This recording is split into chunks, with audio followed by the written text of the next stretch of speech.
You have to move! You what? Ah.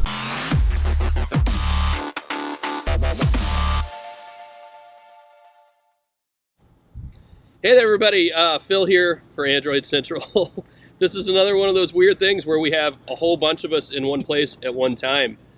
We are at kind of an all-hands retreat on Lake Lanier, north of Atlanta, Georgia. This is sort of my neck of the woods. Not so much Alex's neck of the woods. Not so much.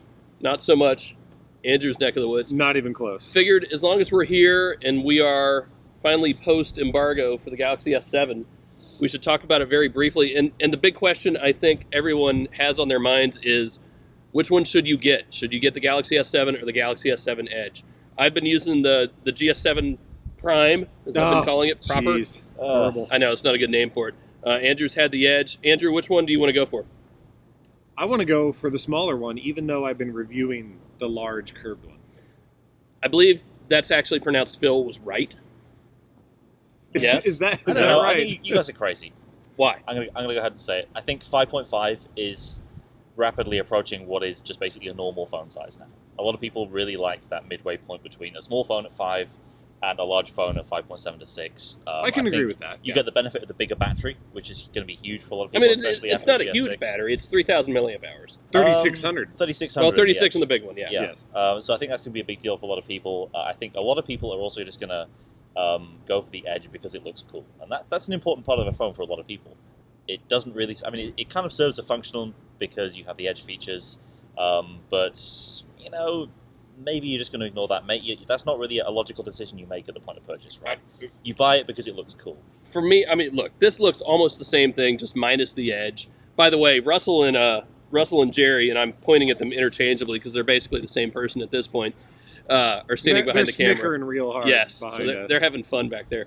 For me, it's all been about the size. And again, I've got smaller hands. I've wanted a smaller phone for a while, haven't used the 6P for a while, the Note 5 for a while. And this is like almost the perfect size. And I loved using the Galaxy S6 until like 2 p.m. when it was dead. So that was really the only reason I didn't use the Galaxy S6 last year. That was the biggest problem for me. That's why I put it down.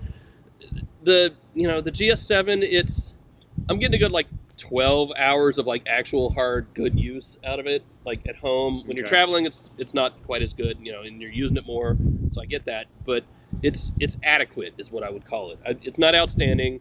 The battery didn't like dramatically increase in size, right? 15%, a little more about that. Yeah, it didn't, but I think for what a lot of people would imply from the numbers, you would expect 2-day battery life out of that, and it's not quite there on either model, is it really, just yet? I mean, as is often the case, you get extra capacity, and they say, "Well, we're just going to start doing more stuff with it." And on the inside, maybe they just doing a little less optimization. They say, "Hey, we have that extra 15% to work with now." But they do know they heard loud and clear that the battery life was not good on the Galaxy S6, and that's why they boosted it. Camera has kind of been another not bone of contention. Yes, what? Oh, Jerry's back here gesturing. I'm keeping people from interfering that they don't know we're filming. Fair enough. We'll just interfere ourselves. Yes. That's what a producer does behind the camera. We're breaking the fourth wall. I was being silent. Hi, people. Jerry waving at the back of a camera. Hey.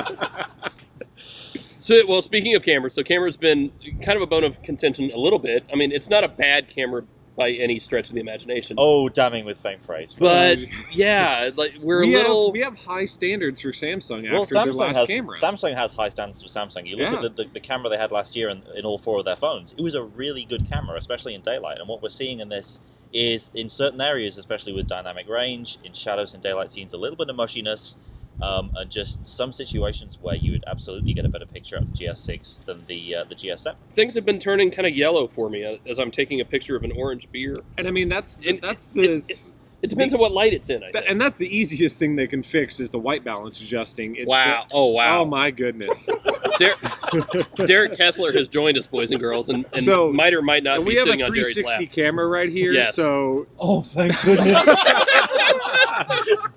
This is what happens when we are all in the same place. You think you're behind the camera? You are never behind the camera when that's out. You thought Hateful Eight was shot in wide? Oh, this is shooting wide.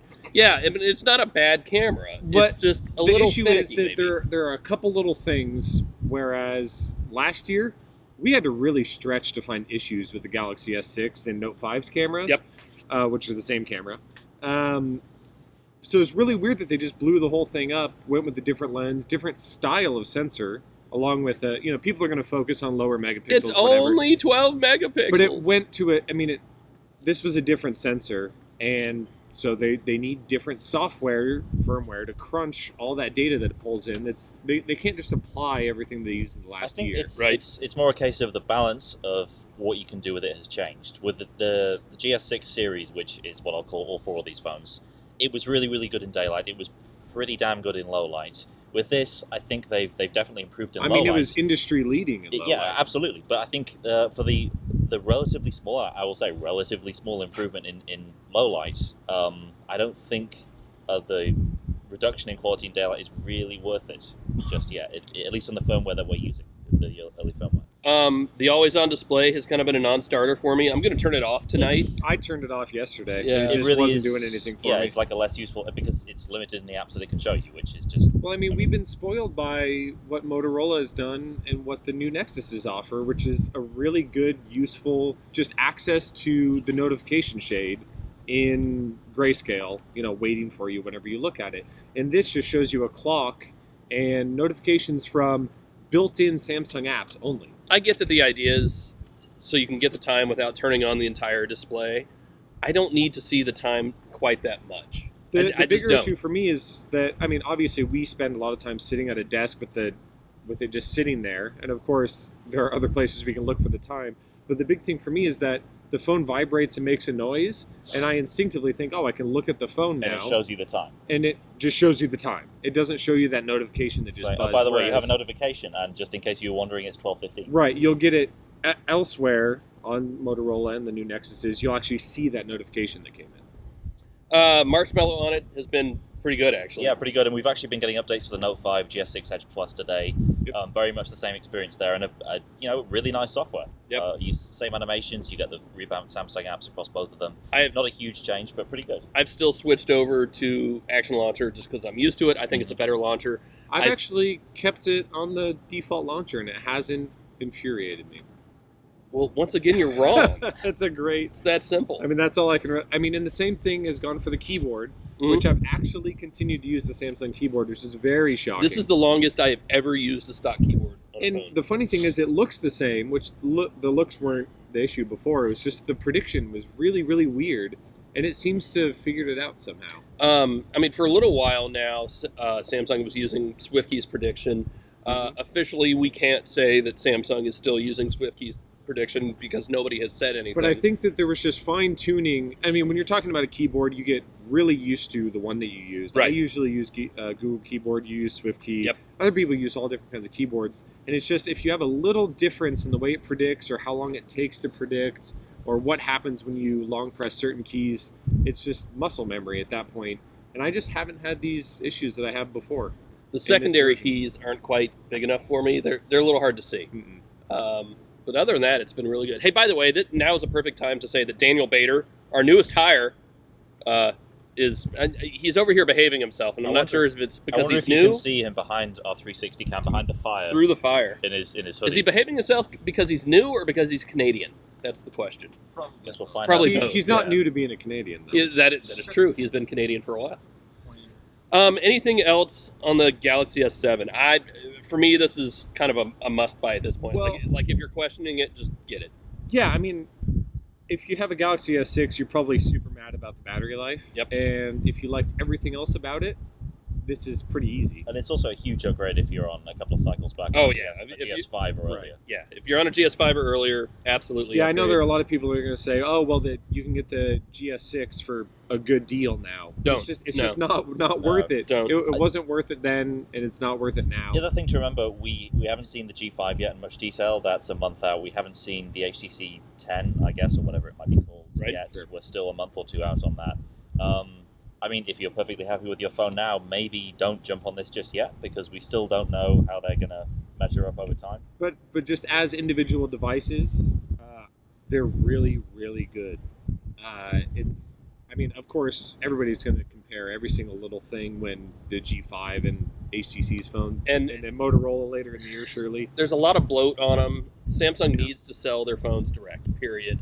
I'm tired of Give you carrier the bloat. option. Verizon's got all kinds of crap on this. But yeah, I'm even impressed. with that, I haven't, that hasn't been enough to sour me on it. Yeah. It's using all the proper Marshmallow fingerprint APIs, so like all the apps that I use that use it are working great. So for me, and it's a slight visual refresh in the software. I mean, that's the big thing. Samsung didn't have to change that much. They changed the they changed smart the right stuff. things. Right. They absolutely changed the right things. Yeah, you can make that argument either way with the camera, I think. Yeah, sure. The camera, I think, is going to take a lot more testing and maybe a few updates before we really know what's going on there. I think it isn't as simple as it just being better than the GS6, because there are a few cases where it is just straight up not better than the GS6. In fact, kind of. But I don't think anyone who was using any other camera would ever come to the GS7 and say, this is a bad camera. G4 honors. Maybe, Even then, that's the problem, I guess. It's a sidestep. It is. It's not a huge downgrade. We definitely know it's not an upgrade. But if you're, like you said, if you're coming from a GS5 or you're coming from one of HTC's let's face it, any of HTC's right, Yeah. you're going to be completely happy with the camera. So, Jerry, just open it. It's like a Band-Aid. There you go. Ripping Velcro slowly like it's quieter. All right, I again, think that's 360 it. camera got you. Yes. I think that's it for us here at Lake Lanier. Well, I mean, we're still here another day. And we have a lot more to say about the Galaxy S7. All right, well, maybe we'll do some more tomorrow. Vader, come say hi. Dan's been behaving himself. You got to, duck down There now. you go, yeah. Get the edge. Oh, you got the edge, too. Okay. Team edge. Oh, how about that? He just edge bombed. All right, so that's it for us, probably. See you later. Bye.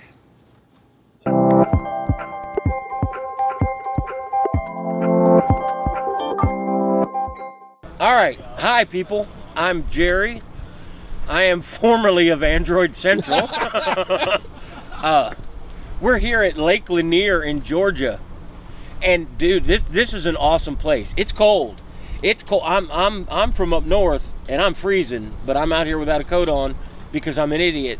But it's cold to be in Georgia. It's great. I'm having a load of fun here. There's a heated swimming pool, although it's like 9 degrees outside. I'm not getting in it. Phil, what am I missing about this wonderful place? Oh, Nickelback! Then there's that. All right, Jerry. Say goodnight. Good night, Jerry.